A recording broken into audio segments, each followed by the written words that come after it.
నాటకీయ మలుపులు తిరిగే రాజకీయాలు, దేశ ఆర్థిక గతికి అద్దం పట్టే ఆదాయ వ్యయాలు, ప్రేక్షకుల హృదయాలను రంజింపజేసే సినిమాలు only on your public talk TV. నమస్తే, welcome to public talk TV. వాట్సాప్లో ఒక కొత్త ఇంపార్టెంట్ ఫీచర్ రాబోతుంది. అదేమిటో తెలుసా? అయితే ఈ వీడియోలో తెలుసుకుందాం. గూగుల్ పే, ఫోన్పే, పేటిఎం లాంటి రకరకాల పేమెంట్లు చేసే యాప్ల సరసన కొత్తగా వాట్సాప్ పేతో కూడా చెల్లింపులు చేయవచ్చన్నమాట. మరి ఆ వివరాలేంటో తెలుసుకుందామా? తెలుగు ఫేస్బుక్కు చెందిన వాట్సాప్ త్వరలోనే డిజిటల్ నగదు చెల్లింపులోకి రానుంది. గత 2 ఏళ్లుగా ఎదురు చూస్తున్న వాట్సాప్ పే సేవలను భారత్లోకి అనుమతినిస్తూ the National Payments Corporation of India లైసెన్స్ను జారీ చేసినట్లు Reserve Bank of India executive ఒకరు తెలిపారు. ఫేస్బుక్ లోకల్ డేటా రెగ్యులేషన్ నిబంధనలకు అనుగుణంగా ఎన్పిసిఐ అనుమతి పొందిందన్నారు.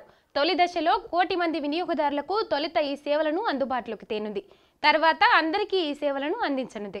భారత్లో వాట్సాప్కు 40 కోట్ల మంది యాక్టివ్ యూజర్లు ఉండడంతో వాట్సాప్ పేకు మరింత అనుకూలంగా మారనుంది.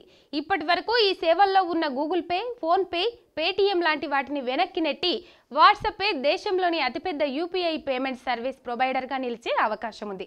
2018లోనే వాట్సాప్ సంస్థ ఐసిఐసిఐ బ్యాంక్తో కలిసి ఎంపిక చేసిన వినియోగదారులతో వాట్సాప్ పే ట్రయల్ రన్ను నిర్వహించింది.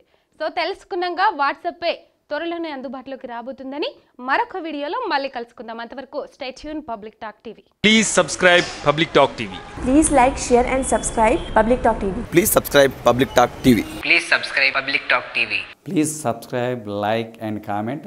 ప్రతి ఒక్కరు మీరు చూడండి, 10 మంది చూపించండి, ఆ 10 మంది చూపిస్తారు. Public talk.